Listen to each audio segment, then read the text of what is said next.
Hello, and welcome to One Cool Thing, PCMag.com's occasional show where we share with you a cool thing that we're testing out in the lab. And today it's extra cool because we have one of the first new Mac desktops in many years, the Mac Studio. I'm Tom Brandt, this is Brian Westover, and that right there is indeed the Mac Studio. Wait, Brian, tell us Mac about Mini? It looks like a Mac Mini. You'd be absolutely safe in assuming that this is a Mac Mini, except it's not. That's a heck of a lot thicker. I've been joking that, if the Mac Mini is your standard quarter pounder, this is your Big Mac. It's the double patty version of the Mac Mini. It's bigger. There's a lot more going on. Inside this box, we've got Apple's top processors. This one has the M1 Max, but you can get it with the new M1 Ultra.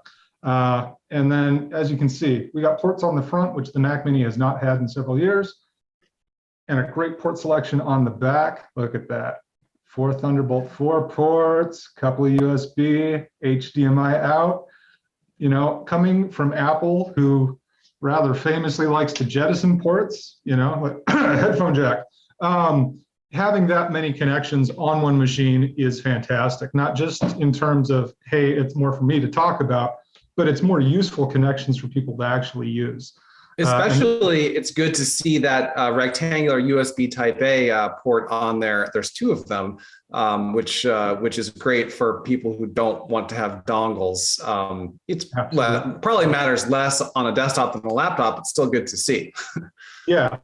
And then, if you step up to the M1 Ultra version, these 2 USB-C ports actually also bump up to Thunderbolt 4, giving you a total of 6. You compare that to like the current iMac, which only has 2 or 4 Thunderbolt ports, and that's all of your connectivity. This is huge. And the Ethernet port on there, that's a 10 gigabit port. It's just huge capability in this little machine. And that's really the point.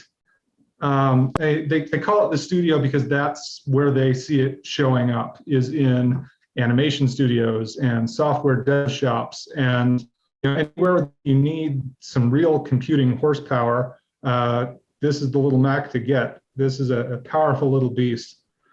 So we should talk about whether this is the Mac to get, because as you said, it's great for studios. But now, can you give us a brief rundown of where it fits in with the rest of the Macs, in terms of the iMac, the Mac Pro, and what this is specifically geared towards? And then we'll get into which processor you should choose.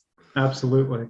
So in terms of the Apple Mac desktop lineup, this is kind of a big deal, because at the moment, it may just be the top end model. It won't be for long, but compared to the Mac Mini and the iMac, this blows it away, because the M1 Max, which is the base model that we're using here, is way more powerful than the standard M1 or even the M1 Pro.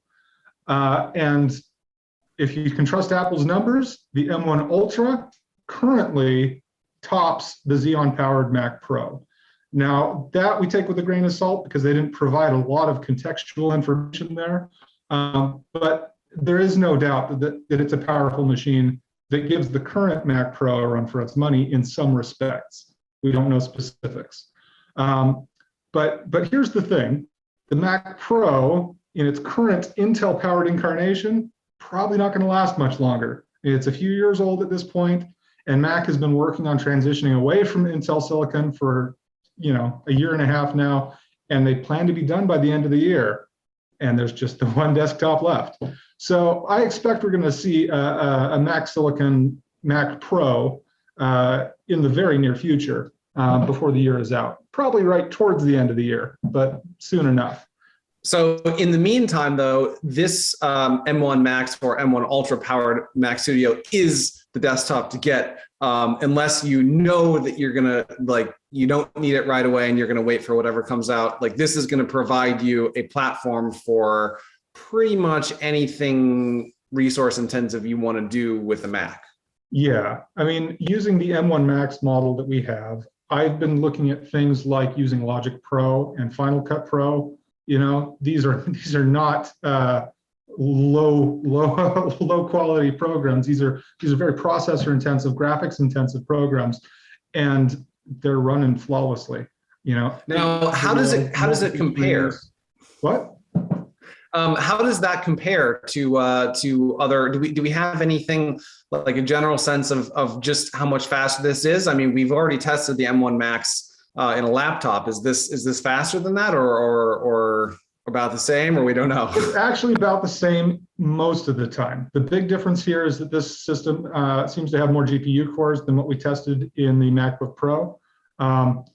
I can't remember off the top of my head if the MacBook Pro comes with those additional GPU core options. But that's where the big performance difference is between the two. In terms of base productivity, if you're looking at pure CPU power benchmarks, the results are about identical, which is interesting because this shouldn't have the same thermal constraints or worries about battery power that you get on the MacBook Pro, but they're giving you basically the same horsepower. So there's either no throttling in that one or a little throttling in this one. Either way, in this case, it's apples to apples. And that's actually what I wanted to ask about is, did you notice any fans spooling up or things like that? Because we know that the Mac Studio has this increased thermal capacity, presumably to reduce any potential throttling situations. Although there really aren't many in the laptop anyway. How did you? What can we expect from the fans situation on the Mac Studio? I mean, you can expect to not even notice them. This is a very quiet machine. I've done my best to push it to a point where we would get some fan noise, and it is minimal.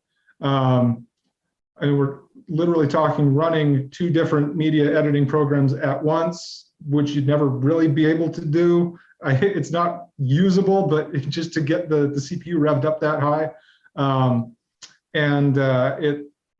Once you get it kicked on, you still have to listen hard to realize that it's going. Technically, the fans are going all the time when it's running.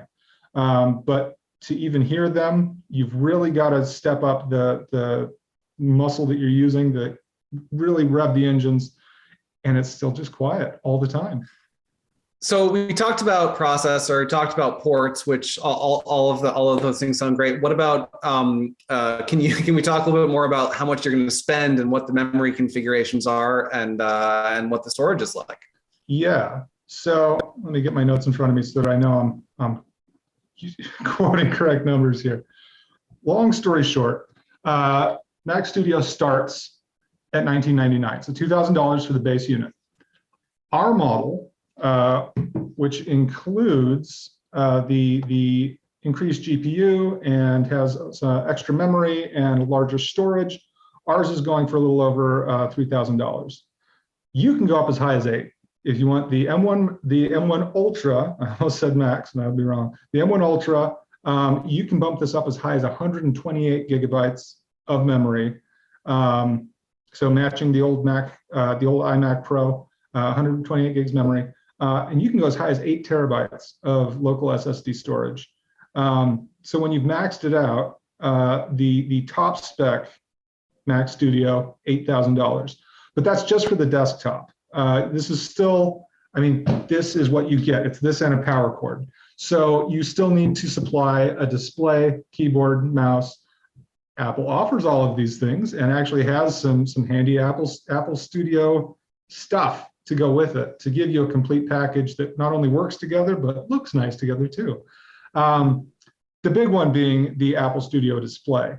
Now I don't have it right here with me, but it's a 27-inch monitor. It's a 5K Retina display. It basically is giving Mac users what they've been asking for a long time, which is I want the 27-inch 5K display off of the iMac as a standalone monitor, so that then I can upgrade the CPU or the computer portion separately the next time I need a bump in power. And this does that. So the Studio display, it's actually pretty cool. It's more than just a display because Apple puts an A13 Bionic processor in there. And that powers things like the built-in webcam. It offers additional functionality like center stage, which you might be used to from your iPhone or iPad. You've got a 6-speaker array in there that offers spatial audio, so it'll support Dolby Atmos and other similar spatial audio formats. The thing looks beautiful. Yeah, and I was going to say, I mean, to my mind, like there is definitely a, if you're out there looking at this and salivating over it and thinking, wow, I can get this 27-inch 5K display to go with the Mac Studio. That's great. But I think it's even better that Apple now is basically saying, look, we know that some people don't need this. They stopped selling the 27-inch iMac, unfortunately, but it's nice to know that they're now saying, look, you can just get the desktop if you want, if you're not looking for the display if you already got one. And I think that is ultimately a good thing for people who want choices. It seems like we've seen Apple go down that road more in recent years, which is not just saying, here's the whole package, giving people more customization. And from what you're saying, it sounds like that also applies to the memory too, where, you don't need 128 gigabytes of memory for most things. But if you do know that you need that amount, it's nice that you can add it in, because the last thing I wanted to mention, and correct me if I'm wrong, I assume that this machine is not upgradable. Right. And this is, in some ways, this is very true to form for Mac, but it's also a little bit of a departure. I mean, the 2018 Mac Mini, technically offered some upgradable RAM. In the past, you could swap out the old Fusion drives. Not so on the Mac Studio. Show you the bottom of this. So the footprint is a lot like the Mac Mini, but you don't have a way to get in there. I'm sure if you peel off this rubber foot, there's probably some secure Torx screws or something that could theoretically get you in there, but it's not made for that. They really don't want users accessing the internal hardware, and it's not made for upgrades. I suspect if we open it up, you'd see everything soldered down. Right. Yeah. Well, I mean, that is the trend. But so yeah, if you need that extra memory or storage, definitely, definitely write an $8,000 check now rather than try to open it later. What else? Absolutely. Is there configure it for long-term use? Did we mention everything about the Mac Studio? I think we did. I think so. In a lot of ways, it's not the first 5K monitor that's been offered alongside Macs. The LG Ultrafine 5K was Apple's recommended companion product for a long time, and it actually offers kind of a similar spec set, but it's all been upgraded. So you've got a Thunderbolt port on the display as the display connection, plus you've got a trio of USB-C ports for connecting peripherals, charging your phones, whatever. The built-in webcam is fantastic, 12 megapixels. That's more or less a 4K camera. Looks beautiful. The internal mics, you've got 3 microphones. It keeps everything nice and clear when you're having video conversations like this. It's really a great companion to the Studio, but it also is something you can buy on your own that'll work with all of the current Apple Silicon Macs. So current MacBook Pros, current Mac Mini. If you want to use it with your Mac Pro, you can do that too. It works with all of those. Okay, so that is our quick rundown of the Mac Studio and the Studio Display, both of which we will have reviews up on PCMag.com. And in fact, you might be watching this video in the middle of a review. If that's the case, keep reading to see what we think about both of these products. And if you're watching this elsewhere on the internet, please do check back at PCMag.com for our full review and rating of the new Mac Studio and the Studio Display monitor. I'm Tom Brandt. This is Brian Westover. Thanks very much for watching One Cool Thing, and we will see you back next time for yet another One Cool Thing.